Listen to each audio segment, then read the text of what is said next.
बहनों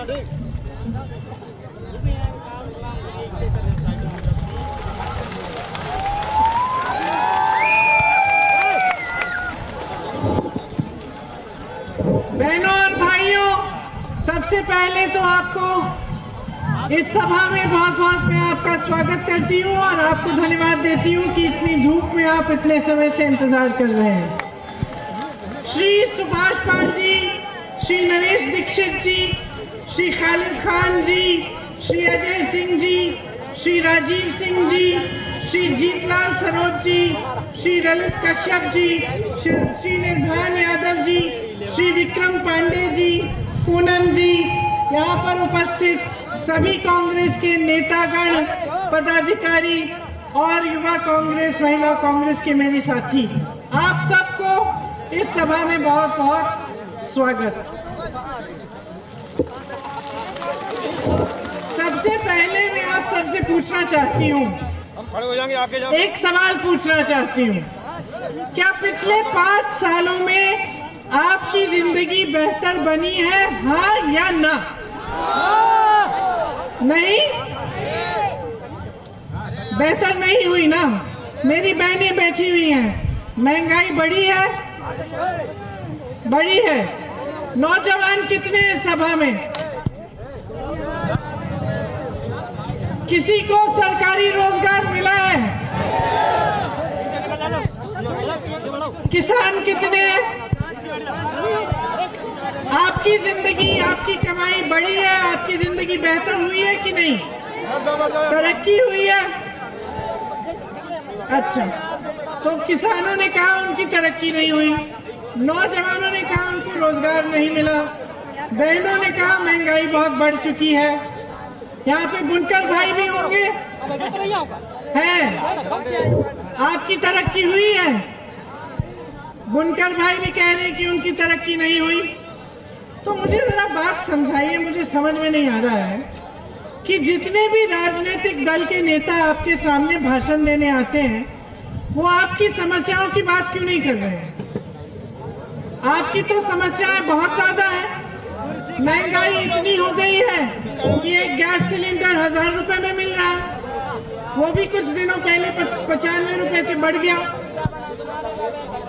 महिलाएं महंगाई से जूझ रही हैं, पेट्रोल डीजल के दाम इतना बढ़ गए हैं कि आप सामना नहीं कर पा रहे हो, खरीद नहीं पा रहे हो। उससे किसानों का बहुत नुकसान हो रहा है। मेरे किसान भाई बहन, अपने फसल का दाम भी नहीं मिल रहा है इनको। खाद के वितरण केंद्र जो सरकारी है वो बंद पड़े हैं, जो प्राइवेट है उसमें इतनी लंबी लाइन है कि लाइन में खड़े लोगों की मृत्यु हो रही है। आप अच्छा, बिजली की बिल इतनी बड़ी आ रही है कि आप उनको चुका नहीं पा रहे हैं। जो छोटे दुकानदार हैं, जिनके छोटे कारोबार हैं, जो बुनकर भाई हैं, बिजली के बिल बड़े आ रहे हैं। लॉकडाउन होता है फिर भी बिल आ रही है, बिजली आ नहीं रही है फिर भी बिल आ रही है। आपके जो कारोबार है, जीएसटी से, नोटबंदी से कितना नुकसान हुआ आपको। उसके बाद लॉकडाउन आया और भी नुकसान हुआ। यहाँ पे तमाम नौजवान खड़े हैं, सब बेरोजगार हैं। एक ने हाथ उठाकर नहीं दिखाया कि हाँ मुझे नौकरी मिली पिछले 5 सालों में। सब बेरोजगार हैं। जब भर्ती की परीक्षा करने जाते हैं, परीक्षा रद्द हो जाती है, पेपर लीक हो जाता है, कभी कभी पास का मार्क भी बदल जाता है। सालों के लिए नौजवान ठहरते हैं कि कहीं पे नियुक्ति हो जाएगी, नियुक्ति नहीं होती, भर्ती नहीं होती। ये परिस्थितियां आपकी। मेरे किसान भाई बैठे हैं, सुबह शाम अपने खेतों की चौकीदारी कर रहे हैं, क्योंकि आवारा पशु आ रहा है, छुट्टा जानवर आ रहा है, खेतों को खाए जा रहा है। और आपके सामने 3 राजनीतिक दल है। सबसे पहले भाजपा तो इन बातों को ही करती ही नहीं है। ये बातें प्रधानमंत्री जी कुछ दिनों पहले मंच पर आए एक सभा में, कहने लगे कि पहली बार मैंने सुना है कि उत्तर प्रदेश में छुट्टे जानवर की समस्या है। अब भैया, हम इस समस्या को 3 सालों से कह रहे हैं, हम 3 सालों से कह रहे हैं। मैंने मुख्यमंत्री जी को चिट्ठी भी लिखी है इस पे कि छुट्टे जानवर की बहुत बड़ी समस्या है, किसान जूझ रहा है, इसके लिए कुछ करो। 5 साल केंद्र में आपकी सरकार थी और 7 साल केंद्र में सरकार रही है, 5 साल प्रदेश में सरकार रही है। वहाँ मोदी जी बैठे हैं, यहाँ योगी जी बैठे हैं और उनको छुट्टे जानवर की जानकारी ही नहीं, सच्चाई नहीं है। जानकारी पूरी है, इच्छा नहीं है आपकी समस्याओं को दूर करने की। छत्तीसगढ़ में कांग्रेस की सरकार है, मालूम है क्या किया है? वहाँ पे भी बहुत बड़ी समस्या थी छुट्टे जानवर की। वहाँ के मुख्यमंत्री जी ने एक योजना बनाई। उन्होंने कहा कि जो इस छुट्टे जानवर की देखभाल करेगा उससे हम गोबर 2 रुपए किलो में खरीदेंगे। तो उन्होंने ये पूरी योजना बनाई। अब शुरू में तो लोग हंस रहे थे कि कौन सी सरकार गोबर खरीदेगी, लेकिन जब लोगों को समझ में आया कि इस गोबर को स्वयं सहायता समूह की महिलाओं को दिया जा रहा है, इसका गोबर गैस बन रहा है, इसकी खाद बन रही है, वर्मी कंपोस्टिंग हो गई है, तो लोगों को समझ में आने लगी बात। लोग अपने घरों में छुट्टे जानवरों को रखकर उनका देखभाल करने लगे। वो देखभाल करने लगे, सरकार उनसे गोबर खरीदने लगी। छुट्टे जानवर की समस्या तकरीबन खत्म हो गई है छत्तीसगढ़ में। यहाँ देखिए, गौशालाएं बनाई, बड़ी बड़ी धर्म की बातें कही आपसे। गौशालाएं बनाई, गौशालाओं की स्थिति देखिए। चारा नहीं है गाय के लिए, पानी नहीं है, छत नहीं है, धूप में मर रही है बगैर पानी के, बगैर चारे की। पिछले साल इतने सारे वीडियो निकले, शर्मनाक है उनकी स्थिति। जीवित गाय को दफना रहे हैं, जीवित गाय को यूं बुलडोजर से, जो भी वो होता है जेसीबी से उठा के रख रहे हैं, उसमें मिट्टी डाल रहे हैं, कुत्ते खा रहे हैं उनको, जीवित गाय को। यह है धर्म इनका। आज मंच पे चुनाव आ गया है, समझ में आ गई है बात कि किसान परेशान है, नाराज है। आज कह रहे हैं कि हम छुट्टे जानवर की समस्या सुलझाएंगे। तो फिर 5 सालों से सो रहे थे आप कि 5 सालों से आपको समय नहीं मिला? अरे यहाँ के सांसद है प्रधानमंत्री, वाराणसी के सांसद है, उत्तर प्रदेश के सांसद है, योगी जी तो लखनऊ में रहते हैं। कह रहे हैं कि नहीं मालूम था कि ये बड़ी समस्या है किसानों की। तो फिर उनको ये भी मालूम नहीं होगा कि महंगाई कितनी है, क्योंकि उन्होंने तो खरीदना नहीं है मिट्टी का तेल। उनकी तो दिहाड़ी 200 रुपए है नहीं, आपकी है। एक दिहाड़ी में आपकी 1 बोतल तेल नहीं आ रही है। आगे क्या कहेंगे कि उनको ये नहीं मालूम कि इतने बेरोजगार बच्चे हैं। इसीलिए तो उन्होंने 12 लाख सरकारी पद खाली रखे हैं 5 सालों से, क्योंकि उनको तो बेरोजगारी दिख ही नहीं रही है उत्तर प्रदेश में। अरे यहाँ जिसके बेरोजगार नौजवान हो, हाथ उठाओ, दिखाओ जरा मोदी जी और योगी जी को दिखाओ। ये है स्थिति अपने प्रदेश की। और आप आकर यहाँ पे मंच पे खड़े होकर आतंकवादियों की बात कर रहे हैं। अरे छुट्टे जानवर का आतंक को देखिए, छुट्टे जानवर के आतंक को देखिए, महंगाई के आतंक को समझिए, बेरोजगारी के आतंक को बंद कीजिए। यहाँ पाकिस्तान की बात, आतंकवादियों की बात, धर्म की बात, जाति की बात किस लिए कर रहे हैं? किसका पेट भर रहा है इससे? किसका पेट भर रहा है इससे? मैं पूछना चाहती हूँ आपसे भाई और बहनों। उनका पेट भर रहा है, नेताओं का पेट भर रहा है, सत्ता मिल रही है उनको, राजनीतिक दलों के नेताओं का पेट भर रहा है। आपका पेट नहीं भर रहा है इन बातों से। आपका पेट भरेगा रोजगार से। किसानों के कर्ज माफ करिए। छत्तीसगढ़ में 3 घंटे बाद सरकार आई, शपथ लिया मुख्यमंत्री में, 3 घंटे बाद किसानों के कर्ज माफ शुरू हुए। 3 घंटे बाद। ये 5 सालों से राज कर रहे हैं, गद्दी पे बैठे हैं। किसके लिए राज है? किसके लिए सरकार चल रही है? अपने बड़े बड़े उद्योगपति मित्रों के लिए। ये भ्रमण करते हैं पूरी दुनिया के। आपने देखा होगा टीवी पे, प्रधानमंत्री जी अमेरिका जा रहे हैं, किधर किधर जा रहे हैं, कहते हैं कि देश का गौरव बन रहा है। देश का गौरव जब बनेगा जब देश का नौजवान अपने पैरों पे खड़े होगा। देश का गौरव जब बनेगा जब देश का किसान सशक्त होगा। किसान ने 1 साल के लिए आंदोलन किया। आप काले कानून ला रहे थे, भाजपा ऐसे कानून ला रही थी जिससे मेहनत करें आप, खून पसीना बहाएं आप, खेती करें आप, फायदा हो बड़े बड़े उद्योगपतियों का। किसका? उनके दोस्तों का जो आज के दिन में 1000 करोड़ रुपए एक दिन में कमाते हैं। एक दिन में एक उद्योगपति 1000 करोड़ रुपए कमा रहा है, देश का किसान 27 रुपए भी नहीं कमा पा रहा। लेकिन ये कहते हैं इनको तो मालूम ही नहीं, इनको तो सिर्फ पाकिस्तान की बात मालूम है, इनको तो सिर्फ आतंकवाद की बात मालूम है, ये तो सिर्फ आप में फूट फैलाएंगे, धर्म की बातें करेंगे, आपके जज्बातों को चुनाव के समय उभारेंगे, क्योंकि इन्होंने काम करके दिखाया नहीं।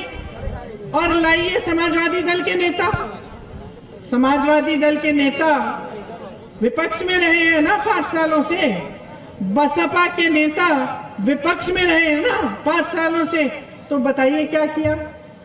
जब महिलाओं पर बलात्कार हुए, अत्याचार हुआ, कहां थे इनके नेता? दुबके हुए थे अपने घर के अंदर, निकले नहीं। सीए एनआरसी हुआ, कहां थे ये लोग? आए आंदोलन करने आपके साथ। जब लोगों को मारा गया, आए आपके साथ खड़े होने के लिए। जब किसानों को एक मंत्री के बेटे ने अपने पहियों के नीचे कुचल डाला, तब कहां थे ये नेता? भाजपा के नेता तो बड़े मियां, उनके ही मंत्री के बेटे ने कुचला, और ये छोटे मियां सुभान अल्लाह,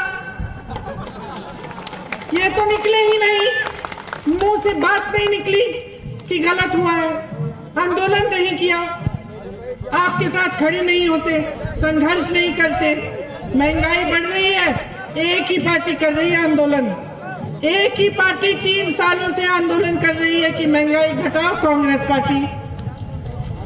एक ही पार्टी आई जब बलात्कार हुए, जब अत्याचार हुए, जब दलितों को मारा गया आगरा में, जब हाथरस की बेटी का बलात्कार किया गया, जब उन्नाव में बेटियों का बलात्कार किया गया, एक ही पार्टी आगे आई, एक ही पार्टी ने संघर्ष किया, एक ही पार्टी ने आपकी आवाज उठाई, और वो है कांग्रेस पार्टी। अब चुनाव का मौसम आया, सब नेता निकल आए, सब आपके धर्म पर, जाति पर, आपके जज्बातों का इस्तेमाल करना चाहते हैं। कोई विकास की बात नहीं कर रहा। हमने महिलाओं की बात की, हमने महिला को कहा, अपनी बहनों को कहा, ये पूनम जी खड़ी हैं, आइए पूनम, इनको देखिए, इनको देखिए, ये इन्होंने आंदोलन किया, इन्होंने आंदोलन किया। क्यों? क्योंकि इनका मानदेय बढ़ाया नहीं जा रहा था, आशा बहुओं का और आंगनवाड़ियों का। इन्होंने आंदोलन किया, एक पर्चा लेके गई थी ऐसी सभा में योगी जी से बात करने, योगी जी से कहने की देखिए हमारी बहुत बड़ी समस्या है, हमारी मदद कर लीजिए। इनको इस तरह से इन्होंने पीटा, पुलिस ने इनको घसीट के बस के अंदर ले जाकर ऐसे पीटा, पुरुष पुलिस कर्मियों ने इनको पीटा, इनका गला दबाया, इनके ऊपर बैठ के पीटा। क्यों? क्योंकि अपने मानदेय बढ़ाने की बात की इन्होंने, बस यही किया, अपना हक मांगने के लिए निकली थी, किसी को कुछ नहीं करने वाली थी, सिर्फ मुख्यमंत्री जी से पूछ रही थी कि मेरा मानदेय बढ़ा दीजिए। बहुत सारी मेरी जैसी महिलाएं बहुत त्रस्त है, परेशान है, और इनको क्रूरता से पीटा गया। कांग्रेस पार्टी ने इनको कहा खड़े हो जाओ, चुनाव लड़ो, अपना हक मांगो। चुनाव लड़ी है, आज आपके सामने मंच पे खड़ी है, क्योंकि सत्ता ने इनको मारा, इसलिए हमने इनसे कहा कि सत्ता अपने हाथों में लो, लड़ो, हम तुम्हारे साथ हैं।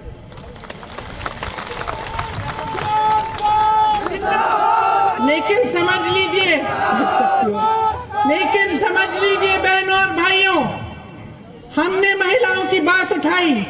हमने कहा कि महिला 50% है इस आबादी की, मतलब आधी आबादी महिला है।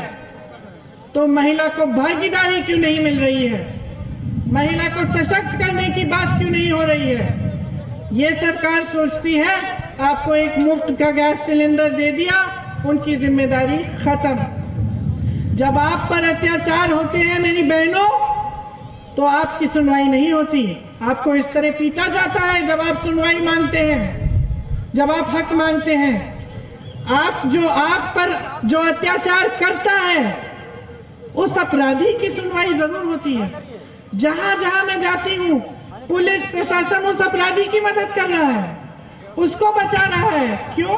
क्योंकि वो सत्ता से जुड़ा होता है। मैंने बात की कांग्रेस पार्टी में, मैंने ये बात उठाई 40% महिलाएं चुनाव लड़े, भागीदारी मिले इनको, चाहे जीते चाहे हारे, लड़ेंगी और लड़ी।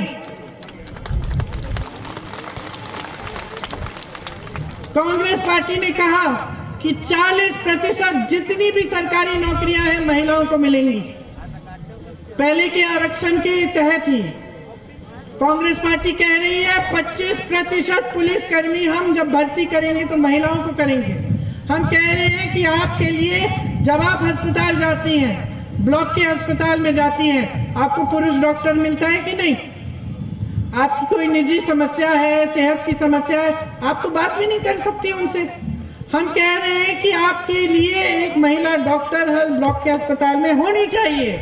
हम कह रहे हैं कि छात्राओं को सशक्त बनाना है। छात्राओं को मोबाइल फोन मिलना चाहिए मुफ्त में, ताकि ऑनलाइन पढ़ाई कर पाए, ताकि कहीं जा रही है उनकी सुरक्षा भी हो, माँ बाप को फोन कर पाए, भाई को फोन कर पाए, बहन को फोन कर पाए कि हम यहाँ हैं। हम कह रहे हैं कि स्कूटी मिलनी चाहिए, जो स्कूल से ज्यादा आगे पढ़ना चाहिए उसको, ताकि सुरक्षित रहे। हम कह रहे हैं कि रोजगार मिलना चाहिए महिलाओं को, कि आशा बहुओं, आंगनवाड़ियों की जो मानदेय वो बढ़ना चाहिए 10,000 रुपए तक। ये क्या कह रहे हैं? लो एक गैस सिलेंडर मुफ्त ले लो, लो एक राशन का बोरा ले लो, लो खाता खोल लो, जब हमारा दिल करेगा, जब चुनाव आने लगेगा हम थोड़े से पैसे भेज देंगे दीदी तुमको। यही कह रहे हैं ना? क्यों? वो नहीं चाहते कि महिलाएं आत्मनिर्भर बने। महिलाएं क्या, वो नहीं चाहते कि नौजवान आत्मनिर्भर बने, वो नहीं चाहते कि किसान आगे बढ़े। क्योंकि जिस दिन आप आगे बढ़ जाएंगे, आप अपने पैरों पे खड़े हो जाएंगे, आप सशक्त बन जाएंगे, तो उनकी बातों को कौन पूछेगा? तो जब वो आतंकवादियों के बारे में बात करेंगे आपके मंच पर, जब वो फिजूल के मुद्दे उठाएंगे, धर्म की बातों में फुसलाएंगे आपको, तो आप सीधा सवाल कर लेंगे कि भाई तुमने किया क्या है मेरे लिए, तुमने विकास कराया है मेरे लिए? ये सवाल उठाओगे। ये सिर्फ चाहते हैं कि इनके अमीर जो दोस्त हैं, बड़े बड़े उद्योगपति मित्र हैं, वही फूले और फले। इनको इस देश की गरीब जनता से कोई मतलब नहीं है। आपसे सिर्फ और सिर्फ एक मतलब है, वोट लेना। आपसे वोट लेना और आपसे सत्ता लेना, बस यही मकसद है। तो अब आप समझ रहे हैं कि जितने भी ये राजनीतिक दल हैं, सब एक ही बिसात पर खेल रहे हैं। हमने जब महिलाओं की बात की, अचानक उनको घबराहट हो गई कि ये तो महिलाएं इकट्ठा हो जाएंगी, ये तो अगर इन्होंने जाति के आधार पर, धर्म के आधार पर महिलाओं ने वोट नहीं दिया तो हम फंस जाएंगे। तो धड़ाधड़ सबने घोषणाएं शुरू कर दी महिलाओं के लिए। कोई कह रहा है, अब कोई कह रहा है कि मुफ्त में आपको लैपटॉप मिलेगा, कोई कह रहा है मुफ्त में आपको फोन मिलेगा, कोई कह रहा है कि मुफ्त में कुछ और मिलेगा। लेकिन फिर भी आपको सशक्त करने की बात कोई नहीं कह रहा। एकमात्र कांग्रेस पार्टी है जो आपको आत्मनिर्भर, सशक्त और सक्षम बनाने की बात कर रही है। अब आप सबको समझना है, आपको समझना है कि आपको इस प्रदेश में ऐसी राजनीति चाहिए जो आपकी समस्याओं को न सुलझाए, लेकिन धर्म जाति का इस्तेमाल करके सत्ता में रहे, या आपको इस प्रदेश में ऐसी राजनीति चाहिए जो आपकी समस्याओं को सुलझाए, दिन रात आपके हित में काम करे और आपको आगे बढ़ाने की बात करे? अब आप बताइए आपको चाहिए क्या?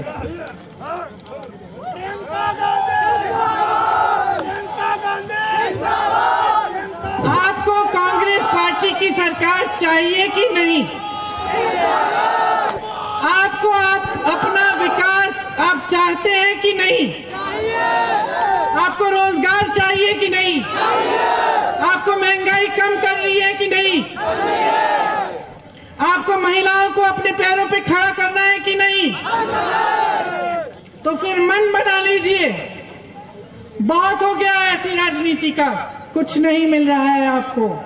अगर कुछ मिल रहा होता तो आपको इस बोरे राशन पर और ये 1000-2000 रुपए जो ये हर 2-3 महीने भेज देते हैं जब मन चाहे, उस पर ये लोग निर्भर नहीं करते। तो ये परिस्थितियां नहीं बनाते कि इस देश का गरीब इतना गरीब हो जाए कि उस राशन के बोरे के लिए इंतजार करते रहे। आपने अपने बच्चों की परवरिश अपनी मेहनत से की है। आप मेहनत करते हो मेरी बहनें, आप खेतों में जाके मेहनत करती हो, खेती करती हो, घर आती हो, खाना पकाती हो, सोती नहीं हो। जानवर है घर पे तो उनकी देखभाल करती हो, परिवार के सदस्यों की देखभाल करती हो। मेरे किसान भाई, आप मेहनत करते हो, अपना खून पसीना बहाकर अपने बच्चों को बड़ा करते हो। मेरे बुनकर भाई, आप भी अपना खून पसीना बहाकर अपने बच्चों को बड़ा करते हो।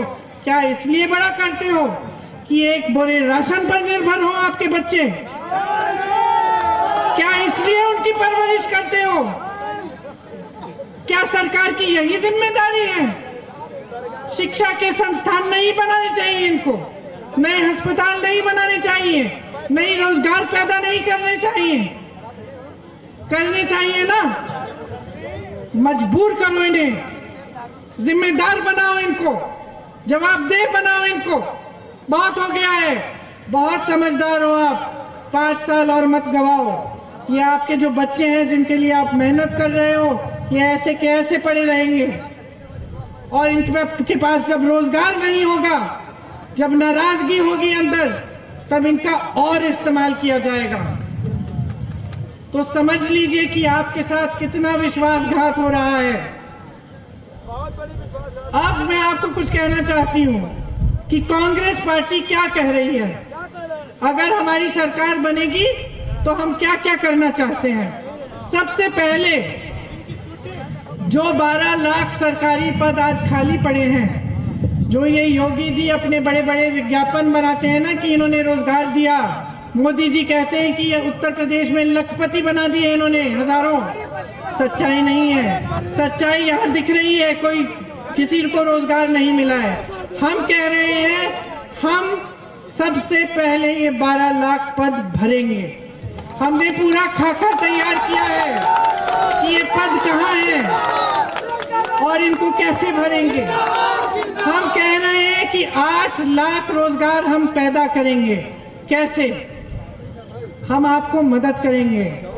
जहां कोई अपना छोटा बिजनेस शुरू करना चाहे नौजवान, खास तौर से अगर वो पिछड़ा, अति पिछड़ा वर्ग का हो या फिर वो दलित वर्ग का हो, खास तौर से उसको 5 लाख रुपए 1% ब्याज पे दिलवाएंगे। हम कह रहे हैं कि जहां आपका हुनर है, जैसे यहाँ बुनकरों का हुनर है, हम कह रहे हैं जहां जहां हुनर है वहां हम एक क्लस्टर बनाएंगे। क्लस्टर का मतलब कि जहां जहां आपके छोटे कारोबार हैं वहां सारी सुविधाएं, सारी विकास के काम वहां पे हम जरूर कराएंगे। बुनकरों को फ्लैट रेट मिलेगा, उनके लिए स्पेशल पैकेज बनाया जाएगा। जो नौजवान भर्ती की चक्रव्यूह में फंसे हुए हैं, उनके लिए जॉब कैलेंडर बनेगा। जॉब कैलेंडर में परीक्षा का दिन, रिजल्ट का दिन, नियुक्ति का दिन पहले से लिखा होगा और नियुक्ति 6 महीने के बाद नहीं होगी। परीक्षा दी, 6 महीनों के अंदर अंदर नियुक्ति होगी। हम एक कानून लाएंगे, अगर इसमें किसी ने घोटाला करने की कोशिश की या परीक्षा की माफियाएं फूल रही हैं, फल रही हैं, या फिर पेपर लीक करा रहे हैं, या कोई अधिकारी रिजल्ट नहीं आने दे रहा है, नियुक्ति नहीं करवाने दे रहा है, उस पर सख्त कार्रवाई होगी। हमने बहनों के लिए कहा क्या करना चाहते हैं, लेकिन इनकी सुरक्षा के लिए जब बहनों पर अत्याचार होगा तब अगर FIR 15 दिन के अंदर दर्ज नहीं हुआ, हम एक कानून लाएंगे कि जिस पुलिस अधिकारी ने दर्ज नहीं कराया उसका सस्पेंशन होगा। मेरे किसान भाई बैठे हैं, भाइयों आपके लिए पूरे आपके कर्ज माफ किए जाएंगे। आज चाहे दुकानदार हो, चाहे बुनकर हो, चाहे किसान हो, चाहे घर में हो, बिजली के बिल आप बहुत बड़े देख रहे हैं और इनको भरना है, चाहे लॉकडाउन है, चाहे बिजनेस हो ना हो, चाहे कमाई हो ना हो। हम कह रहे हैं कि सबकी बिजली बिल हम आधी करेंगे और जिसको सबसे ज्यादा नुकसान हुआ है कोरोना और लॉकडाउन से, उनकी बिजली बिल को जो बकाया है उनका, जो कोरोना के समय भी उनको देना पड़ रहा था, उनको हम साफ कर देंगे। ये हमारी घोषणाएं हैं। हमने महिलाओं के लिए एक पूरा घोषणा पत्र बनाया है, नौजवानों के रोजगार के लिए बनाया है और बाकी प्रदेश के किसानों, बुनकरों और बाकी लोगों के लिए एक और भी बनाया है। एक उन्नति विधान है, एक शक्ति विधान है, एक भर्ती विधान है। हम इस सब खाका तैयार किया हुआ है कि क्या काम करना चाहते हैं आपके लिए। हम चाहते हैं ये चुनाव आपके बारे में हो, आपकी समस्याओं को हल करने का चुनाव हो, सरकार बने तो आपके लिए समर्पित हो, इस देश के गरीबों को आगे बढ़ाने की बात करे, इस देश को अमीरों को और अमीर करने की बात न करे। तो मैं आपसे आग्रह करती हूँ, 23 को आपका चुनाव है, हमारे प्रत्याशी सुभाष पाल जी आपके सामने खड़े हैं, इनको आप अच्छी तरह जानते हैं और आपका उत्साह देखकर मैं कह सकती हूँ दावे के साथ कि सुभाष पाल को आप जिताएंगे।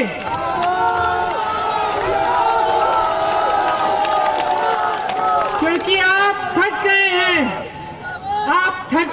झूठी राजनीति से। आपकी मांग है कि एक सच्ची राजनीति हो जिसका सबसे बड़ा धर्म हो आपकी सेवा, और हम उस राजनीति को, उस धर्म को निभाने के लिए आपके लिए समर्पित हैं। आप सबको बहुत बहुत धन्यवाद।